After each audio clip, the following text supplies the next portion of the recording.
siya guys. Yan. Kunti na lang. Caramelize lang natin yan. And then, tapos na guys. Ilalagay na natin yung garlic. Thank you. So guys, yan. Malapit na talaga siya. Patuloy lang natin siya ng konti. Yan lang guys. I hope you like this video. Yan, beef saltikaw guys. Hindi ko alam kung malambot to kasi steak yung ginamit ko guys. Yan lang.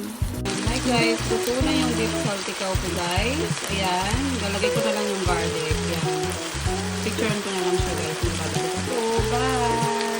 Guys, ayan, maglalagay na tayo ng garlic sa ating beef saltikaw.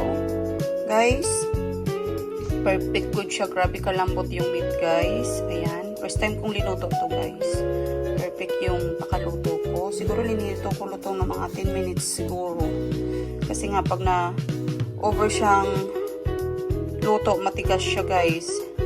Pag na over siyang luto, kailangan talaga bantayan talaga siya guys. And then spread na natin yung garlic. Kailangan maraming garlic guys. Dapat garlic kasi guys yan yung nagpapasarap dyan, yung roasted garlic. Ayan na siya guys. Ngayon guys, pipicture na natin siya. Ayun guys, I hope you like this video. Thank you.